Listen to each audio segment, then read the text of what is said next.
안녕하세요. 지난 시간에 저희가 배당 관련해서 봤죠? 이번에는 상대가치 평가 여기 보겠습니다. 여기도 이제 우리가 이제 수업 목적으로는 잘 나오는 그런 부분입니다. 어렵지 않기 때문에요.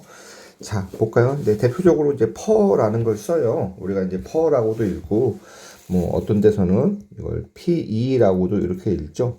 요 무슨 뜻이냐면 이가 earning, 그죠? 순이익이라고 보시면 되고요. 요 P는 주가라고 보시면 돼요. 그래서 순이익 대비 주가가 몇 배에서 형성되나? 그러면은 여기 아무것도 모르지만 A, B 기업이 있어요. 두 회사의 퍼를 보면 A는 퍼가 20배라고 할게요. 즉 주가하고 순이익이 있으면 순이익 1원당 주가가 20배 정도 높게 형성되어 있는 거죠. B라는 회사는 퍼가 10이라고 볼게요. 그러면 이런 경우에 우리가 A가 좀 더 비싸다라고 볼 수 있죠. 뭐 단순하게만 본다면요. 뭐냐면 A의 한 주당 순이익, 우리가 이걸 EPS라고도 하죠. earning per share. 그쵸? 말 그대로 한 주당 순이익 예를 들어 100원이라고 한다면 주가는 거기에 20배니까 저 2만 원 정도의 형성돼 있겠고, 똑같이 B라는 회사의 한 주당 순이익이 100원이라고 본다면 얘는 요 주가는 10배 곱하기 100원이니까 100 곱하기 20분 2만 원이나 2천 원이네요. 그쵸? 얘는 이제 그쵸? 1000원 이렇게 형성되어 있다고 보는 거죠. 뭐 다르게 얘기하면 그쵸? 요 이익을 몇 년 모아야지 현재 주가가 되냐라고 볼 수가 있는 거죠. 그러니까 이게 모아야 되는 기간이 길면 길수록 우리가 조금 비싸다라고 보는 거죠. 여기 제목이 보시면요, 상대 가치잖아요. 즉 어떤 거의 가치를 평가할 때 아까 우리 이전에 그 배당에서 본 것처럼 절대적인 가치를 평가하는 게 아니라 다른 회사랑 비교해서 우리 회사는 혹은 내가 평가하려는 회사의 가치를 평가하는 거죠. 볼까요? 그래서 요게 공식이 이렇게 해요. 그래서 우리 회계사 시험에서는 보통 그죠? P0, 요 EPS 1 이렇게 많이 하죠. 이게 무슨 뜻이냐면 요 P0잖아요. 밑에 아래 첨자 제로는 이제 주가는 뭐 현재 주가, 가장 최근의 주가를 얘기하는 거고, 1이라는 거는 그쵸? 다음 기에 그 당기 순이익. 예를 들어 지금이 뭐 2023년이라면 어떤 회사를 요 퍼로 한다면 이제 현재 주가는 뭐 5만 원이다. 그쵸? 근데 내년도 우리가 예상되는 순이익이 예를 들어 뭐 5천 원이다. 그러면은 이게 이제 10배 이렇게 되는 거죠. 그래서 요 5천 원은 과거의 5천 원이 아니라 여기서는 미래, 그죠? 앞으로 1년 후에 5천 원의 그죠? 주가 단기순이 예상치다라는 거죠. 그래서 보시면 평가하려는 기업의 주가라는 것은 퍼랑 요 EPS 이렇게 되는 거죠. 그럼 요 퍼라는 건요, 그죠? 내가 어떤 회사에 나 자신의 퍼도 중요하지만 중요한 건 남들하고 비교하는 건 남들. 대체적으로 이런 거죠. 예를 들어 A라는 기업이 예를 들어 우리가 푸드 앤 비버리지 할게 푸드 그죠? 식품업 쪽에 이제 사업을 하는 회사라고 해볼게요. 요 EPS A가 그죠? 예를 들어 1,000원이라고 할게요. 즉 요 A라는 회사는 그쵸? 1년간 한 주당 순이익이 1,000원이에요. 근데 A하고 유사한 회사들, 좀 뭐 우리나라 치면 뭐 농심, 그쵸? 뭐 오리온, 뭐 오뚜기, 뭐 풀무원, 그쵸? 또 뭐가 있죠? 뭐 삼양, 뭐 이런 여러 뭐 회사들 있잖아요. 요런 회사들의 뭐 펄을 보니까 그쵸? 예를 들어 15배다. 현재 주가에. 왜냐면 이런 회사들은 좀 상장돼 있는 회사이기 때문에 현재 이 주가라는 게 이용 가능하잖아요. 근데 만약에 이 A가 비상장 회사라면 A의 적정 가치는 말 그대로 내 친구들이 15배를 하는구나. 그럼 나도 15배 하겠네. 근데 현재 내가 1,000원에 거래되니까 EPS 1,000원이니까 나는 15,000원 정도가 한 주당 적정 주가겠네. 이렇게 평가할 수도 있고요. 혹은 A라는 회사가 상장 회사예요. 퍼가 상장 회사인데 얘는 20배에 거래된다고 한다면, 그쵸? 1,000원이면 현재가 그 얘기는 요 A는 지금 2만 원이죠, 평균적으로. 다른 애들이랑 비교하면은 15,000원이 돼야 되는 거죠. 그러니까 좀 더 A가 비싸구나. 이렇게 이제 비교하는 거죠. 이제 남들하고 비교해서 내가 얼마냐. 그러니까 이거는 절대적인 게 아니라 그래서 이제 상대적인 거죠. 그래서 요 지금까지 앞부분까지 퍼는 이제 관찰되는 퍼를 이용한 거고, 이제 이 퍼도 우리가 이론적으로 계산해 볼 수 있나라고 한 게, 그쵸? 뭐냐면 이제 배당 평가 모형이 요거잖아요. 요거를 가지고 우리가 조금 좀 수식을 바꾸면 퍼로 도출할 수 있는 거 아니냐. 보시면 요 바뀌어진 게 EPS1이에요. EPS라는 거는 D1이라는 게 내년도 한 주당 배당금이죠. EPS1이면은 회사가 이익이 났어요. 이익이 났으면 둘 중에 하나예요. 그죠? 배당을 하거나 일부는 나머지를요. 배당 안 했으면 회사에 유보하는 거죠. 그쵸? 유보. 그러니까 배당을 많이 할수록 유보를 적게 하죠. 여기서 이제 B라는 게 유보율이에요. 즉 이익이 한 주 1,000원 났어. 근데 배당을 내가 400원 했어. 그러면은 회사 남은 게 600원이죠. 그러면은 1,000원 벌었을 때 600원을 유보하면 유보율은 60%. 그러니까 이럴 경우에는 B가 60% 되는 거죠. 그럼 만일 그대로 배당률은요. 1 빼기 B가 배당률이죠. 그러니까 배당률은 배당한 거죠. 그러니까 배당률이 40% 되겠죠. 그러니까 1,000원 이익 났는데 배당률이 40%면 400원 배당하는 거죠. 그러니까 여기서도 D1을 이만큼 돈을 벌었지만 거기다가 배당률만큼 곱하면 한 주당 배당 금액 아니냐. 그리고 양변을 EPS로 나눠주면 이렇게 되는 거 아니냐. 즉, 이 K라는 게 여기서 말하는 자본 비용. G라는 거는 우리 배웠죠? G라는 거는 B 곱하기 ROE. 우리가 이제 이 G를 내생 성장률, 뭐 어떻게 보면 Sustainable Growth Rate라고 해가지고요. 그 외부의 어떤 자금 조달 없이 회사가 이제 지속 가능한 성장률을 하는 거죠. 이렇게 이제 결정이 되죠. 그럼 모든 것이 일정할 때, 그죠? 모든 것이 이렇게 변하면 가만히 있으면 요 성장률이 높을수록 배당을 많이 이제 받게 배당이 아니라 퍼가 주가가 높게 평가되는 거죠. 그래서 이런 식으로 계산할 수도 있고 만약에 여기 대신 여기 EPS 제로 한다면 차이가 있다면 여기서 1 플러스 G가 뭐예요? 매년 1 플러스 G만큼 성장한다고 그랬잖아요. 그러니까 1 플러스 G로 이제 곱해줘도 퍼도 계산할 수 있죠. 그러니까 여러분들이 요 공식을 외우냐, 요 공식을 외우냐, 라기보다 저는 여기서는 공식을 외운다기보다 여기서는요, 이걸 이해하시면 요 분모가 시험에, 그쵸? 내년도 꽤 나왔다. 혹은 이 분모가 지금의 EPS가 나왔다에 따라가지고 공식이 조금씩 바뀌니까 그거를 여러분들이 좀 유의하시면 좋을 것 같아요. 최소한 제 생각에는요, 이 정도는 여러분들이 유도해가지고 공식을 좀 유도하셨으면 좋겠어요. 그러니까 이거는 이론퍼잖아요. 아까 전에 A라는 회사가 실제 거래가 돼요. 왜냐면 상장 회사라면 퍼가 나오겠죠. 거래되는 게 15배다, 퍼가. 근데 A라는 회사의 뭐 이론퍼 이걸로 계산해 봤더니 10배다. 뭐예요? 적정 퍼는 10배인데 실제 그렇죠. 시장에서 15배니까 요 A라는 회사는 조금 고평가돼 있다. 그러니까 앞으로 주가가 좀 떨어지겠네. 라고 이제 보는 게 우리가 이제 그 같이 투자하는 사람들 그런 이제 마인드인 거죠. 이렇게 이제 우리가 의사결정을 할 수가 있죠. 네, 퍼만큼 또 많이 쓰는 게 PBR이에요. 주가 순자산 비율인데요. PBR은 한 주당 주가하고 장부가를 기준으로 평가하는 거죠. 즉 말 그대로요. P0하고 PBR은 현재 주가하고 한 주당 북밸류 이렇게 북밸류라는 거 이거죠. 여기 우리가 이제 밸런스 시트가 있으면 여기 자산이 있잖아요. 여기가 이제 부채가 있고 요 자본이 있으면 요 자본을 그쵸? 회사가 이제 발행주의수가 있죠. 그쵸? 얘 자본이 2라면 전체 크기가 발행주의수가 n이라면 2분의 n으로 이렇게 나눠지면 이게 BPS 북밸류 퍼쉐어고 대신 좀 주의한다면 어떤 회사들은 이제 우선주도 있어요. 여기서 말하는 요 BPS는 보통주 한 주당 북밸류이기 때문에 우선주에 있는 그 2 중에 우선주 자본금은 이제 우선주 부분은 빼줘야겠죠. 수업 목적으로는 그냥 이 정도만 보셔도 될 것 같아요. 근데 얘는 그쵸? 이제 좀 요렇게 계산되고요. 그쵸? 근데 얘도 똑같이 우리가 이제 그 배당 평가 모형을 통해서 도출할 수 있죠. 여기서 이렇게 도출한 다음에 BPS에다가 ROE예요. ROE라는 건요, 이거죠. 여기 주주 거잖아요, 이게요. 우리가 넷인컴, 당기순이익이랑 에코티. 그러니까 주주 걸 투자해서 얻는 이익, 그죠? 주주의 투자 수익률이죠. 투자 수익률.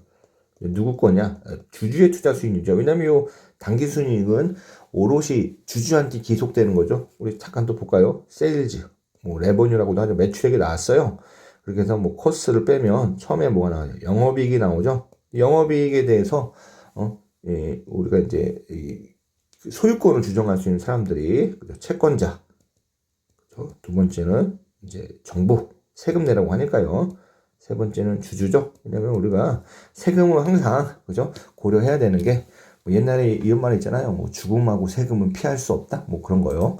그렇기 때문에 항상 세금을 고려하시고, 그러니까 여기서, 그죠? 우리가 이제 이자 빼고 텍스 빼면 남는 건 당기순이익이고, 얘는 오롯이 이제 주주한테 귀속되는 거죠. 이렇게 이제 볼 수가 있죠.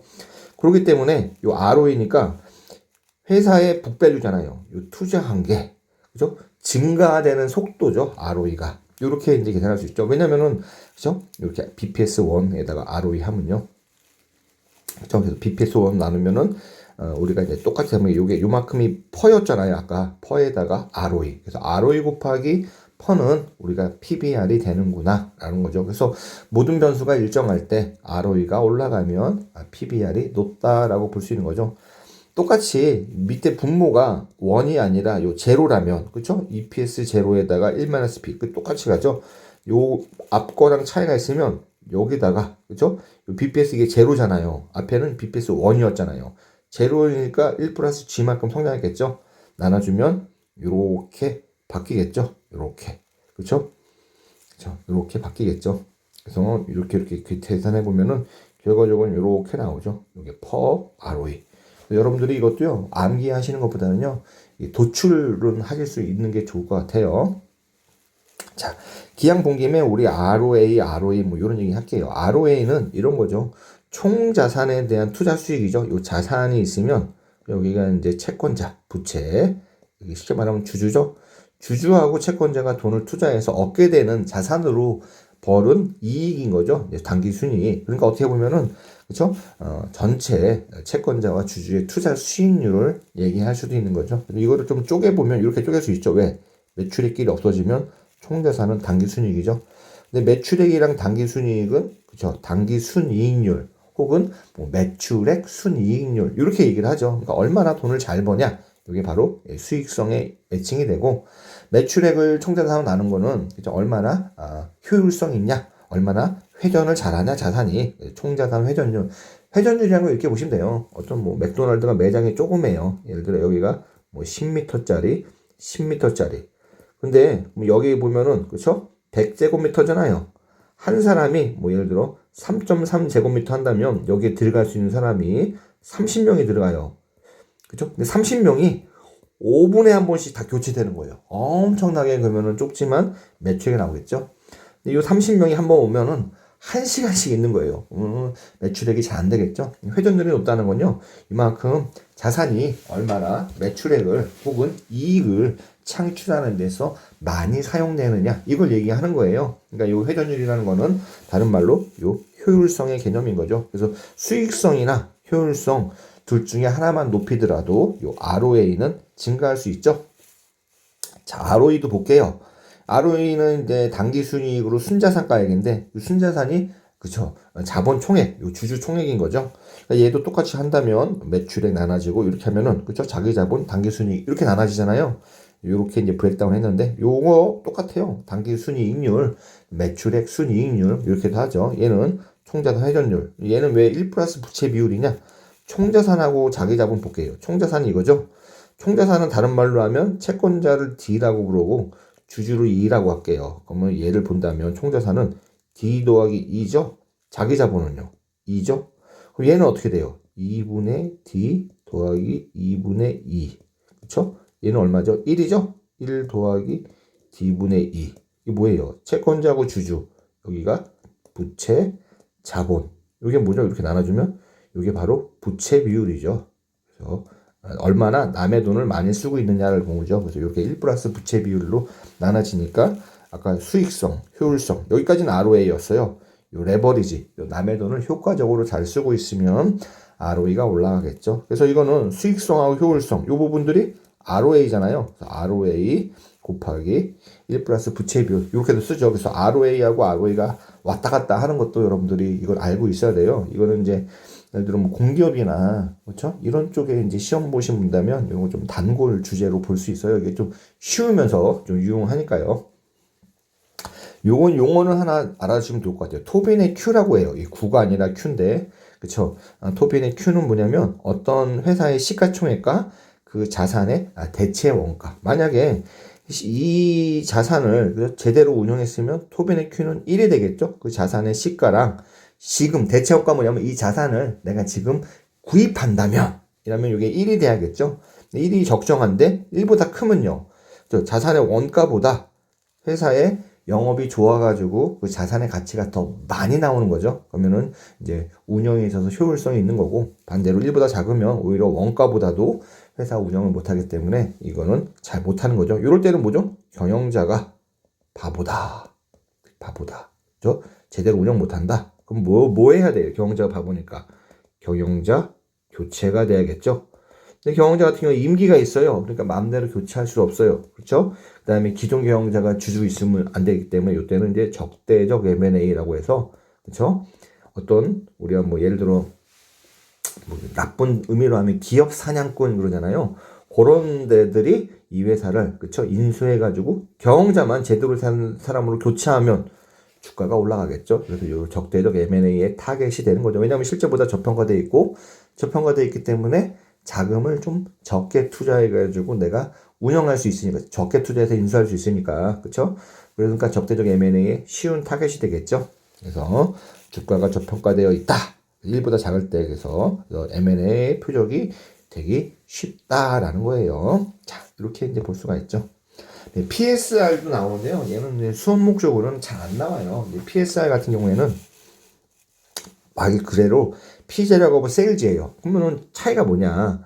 퍼라는 거를요, 우리가 P0, EPS1이라고 쓸게요. 어느 기업이나 쓸 수 있냐? 상장회사 보더라도요, 당기순이익이 적자인 회사들이 많아요. 적자면 뭐예요? 퍼 자체가 음수예요. 그쵸? 음수. 음수라는 거는 얘가 경제적 의미가 없는 거예요. 그러니까 그럴 때는 적자인 회사들은 퍼를 못 써요. 자, 두 번째. PBR이라는 거는 P0하고 BPS예요. 근데 요 BPS라는 건 뭐죠? 여기 이제 자본인데 자본은 뭐 자본금이 있고 뭐 자금 잉여금, 자본 잉여금이 할게요. 그다음에 이익 잉여금이 있어요. 그다음에 나머지 뭐 기타 항목이 있는데 회사가 설립할 때는 요 자본금도 멀쩡하게 있어요. 근데 회사를 운영하면서 적자가 너무 많이 나요. 그럼 요 이익 잉여금이 너무 커가지고 요 자본 전체가 마이너스가 될 수도 있죠. 대표적으로 뭐 아마존이라는 회사가 설립하고 10년 동안 적자였어요. 이런 회사들은 그쵸 이렇게 자본 잠식이 일어날 수가 있어요. 자본 잠식이 일어나면 BPS 금액이 마이너스고 아까 전에 적자 당기순이익이 적자가 난 회사처럼 경제적 의미가 아무것도 없는 거죠. 이러면은 그쵸 PBR을 쓰는 게 의미가 없어요. 그러니까 그렇다면 또 뭘 수 있냐? PSR 얘는 매출액으로 하는 거예요. 그죠? P0 그죠? 세일즈. 그죠? 근데 매출액이 적자인 회사들은 그쵸 뭐 발생할 수도 있겠죠. 옛날에 팔았는데 다시 환불 나와가지고 그런 회사 말고는 거의 없을 것 같아요. 그쵸? 그래서 이거는 요 퍼도 못 쓰고 PBR도 못 쓸 때 쓸 수 있는 거겠죠. 그래서 보통은 그죠? 적자이면서 이런 기업의 그 자본 잠식이 된 회사가 어떤 회사들이 많느냐? 우리가 스타트업이라고 하죠. 기업이라는 것도 이게 시간이 있어요. 기업의 수요명 주기라는 게 있죠. 뭐 이렇게 되겠죠. 그러면 요때가 대부분 이제 도입기라고 부르고, 요때가 우리가 이제 성장기라고 부르고, 요때가 이제 성숙기라고 부르고, 요때가 쇠퇴기라고 부르죠. 대부분 도입기 회사들은요, 우리가 말하는 뭐 스타트업, 뭐 좋게 말해서 뭐 중소기업 뭐 이런 데죠. 그러니까 대부분 회사들이요 적자고 그죠. 자본 잠식이 심해요. 이런 회사들을 같이 평가할 때 요 PSR로 그죠 쓸 수 있다. 근데 사실 PSR이 이렇게 쓰지만 실제로도 사용되지만 이게 이제 요 도입기 기업에 있어서는 주요하게 사용되기는 어렵죠. 왜냐하면 요 도입기에는 창업기이기 때문에 요 평가할 때 이런 지표 외에도요 어떤 그 경영자의 능력 뭐 이런 질적인 부분들이 굉장히 중요하거든요. 요때는 이 시스템이 없기 때문에 어떤 그 원맨 팀 이런 거 있잖아요. 한 사람이 똑똑하면은 잘할 수 있다. 그 정도가 될 수 있는 시기가 도입기라서 PSAR 같은 경우에는 좀 보조적으로 쓴다라고 보시면 좋을 것 같아요. 여기 이게 중요하죠. 여기 보시면 특징 단기 순이익이 적자이면 사용하기 못한다. 변동성이 커요. 왜?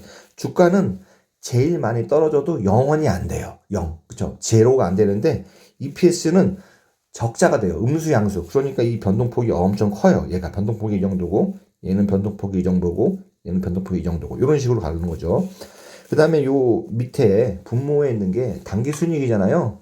그러니까 얘 문제는 기업 간 회계 기준이 달라. 그쵸? 예를 들어 우리나라랑 뭐 중국이랑 우리나라는 뭐 KIFRS 쓰지만 뭐 중국은 제가 알기로는 뭐 차이나 갭을 쓰겠죠. 그쵸? 뭐 미국 같은 경우에도 뭐 US 갭을 쓰고요. 그다음에 회계 처리 근데 똑같은 회계 기준을 쓰더라도 회계 처리 방법이 우리가 취사 선택할 수 있잖아요. 그러니까 이게 방법이 다르기 때문에 정확하게 이게 비교가 되냐? 그래서 정확하게 좀 비교가 어렵기 때문에 이런 거 좀 주의해야 된다. PBR 똑같습니다. 자기 자본이 음수라는 건 이만큼 자본 잠식이 된 기업들은 PBR로 평가하기 어렵다. 얘도 똑같아요. 회계 기준, 회계 처리 방법. 얘는 이제 저 PSR은 이제 초창기 기업, 자본 잠식, 적자인 기업도 사용 가능하다. 하지만 얘는 이제 또 장점이 매출액이 회계 처리 기준이 다른 경우들은 별로 없고 다르더라도 그 차이가 심하지 않아요. 그렇죠? 근데 문제는 이제 매출액이 부풀려진 기업들 대체적으로 어떤 거냐? 지금은 좀 많이 없지만 종합상사 같은 데 있잖아. 종합상사. 딜러. 예를 들어 내가 자동차 딜러예요. 차를 100만 원에 사가지고 그쵸? 150만 원에 팔았어요. 그럼 내 매출액은 150만 원이에요. 딜러라는 게 소유권이 왔다 갔다 하니까요. 원가는 100만 원이고 근데 실제로 내 매출액은 50만 원이잖아요. 요거 차이만 본다면 우리가 경제적인 실체를 본다면 근데 이런 식으로 그쵸? 이제 딜러인 경우에는 매출액이 부풀려졌기 때문에 이런 기업들 평가에는 좀 유의해야 되는죠. 이 뒤에 부분요, 제가 여기 싫지는 않았지만 연습 문제가 조금 많이 있어요. 실제 이제 공인중개사 기출 문제 연습 문제가 있기 때문에요. 여러분들이 이 교재를 아직 안 나왔어요. 한 3월 중순쯤에 나올 예정인데 그때 나오면 뭐 구입해 주시면 너무 감사하고 그래서 교재를 가지고 뒤에 연습 문제를 꼭 풀어보시는 게 좋아요. 제가 이제 네이버에 카페도 만들 테니 질문 있으시면 이제 거기다도 질문하시면 좋을 것 같아요. 그래서 카페 만들게 되면 제가 이제 공지사항에 올리겠습니다. 그래서 뭐 EV 에비타 방법도 있는데요. 실무에서는 EV 에비타를 굉장히 많이 쓰지만 우리 이제 실제 수험에서는 잘 안 나와요. EV라는 게요, 우리가 말하는 에쿼티 밸류가 아니라 엔터프라이즈 밸류. 얘는 엔터프라이즈 때문에 쉽게 말하면 주주 가치하고요, 채권자 가치, 이거 기업 전체 가치를 구한 거예요. 그러니까 주주 채권자를 기업의 주인으로 봤기 때문에 여기에 대응되는 그렇죠? 계수가 EBIT, EBIT이라는 게 영업이익이잖아요. 영업이익에다가 DA, 이게 감가상각비예요. 감가상각비를 더한, 그래서 영업현금 흐름의 대용치로 해가지고 영업현금 흐름과 그렇죠? 전체 기업의 소유주와의 관계를 보는 거예요. 자, 그래서 보시면 보통 요 EV를요 이렇게 해요. 주주의 시가총액, 뭐 이자 지급성 부채, 그렇죠? 그러니까 예를 들어 여기서 이제 부채 이자 지급성이니까 뭐 차입금이나 뭐 사채 이런 건 이제 부채지만요. 뭐 매입채, 뭐 미지급금 이런 건 이자 지급하지 않잖아요. 그래서 이런 건 부채로 안 보는 거예요. 그다음에 현금하고 현금 등가물, 현금 등가물이라는 건 어떻게 보면 이제 여유 현금을 얘기하는 거예요. 근데 현금하고 현금 등가물 외에도 회사가 예를 들어 뭐 단기 투자 자산이 있을 수 있잖아요. 그죠? 뭐 단기 매도 증권이나 그런 게 있으면 그것도 이제 차감해 주는 거죠. 왜냐면 그런 항목들은 회사가 돈이 좀 여유가 있어서 여윳돈을 운용하는 데 쓰기 때문이죠. 그래서 이건 시험에 잘 안 나오는 이유가요. 뒤에 이게 공식은 이게 간단한데요. 도대체 이거를 이자 지급성 부채가 어디까지 볼 것이냐? 그럼 예를 들어 금융 리스는 이자 지급성 부채를 받냐? 운용 리스는 어떻게 해야 되냐? 그다음 현금 등가물을 어디까지 볼 거냐? 애매한 거죠. 그러니까 이게 참 시험에 잘 안 나오는 이유들이 있습니다. 근데 실무에서는 굉장히 이제 자주 쓰이는, 특히나 이제 우리가 말하는 M&A 할 때, 요 가치 평가할 때 많이 쓰이는 대표적인 방법이에요. 뒤에 연습 문제 있으니까요. 한번 풀어보세요. 오늘 시간 여기까지 하겠습니다. 감사합니다.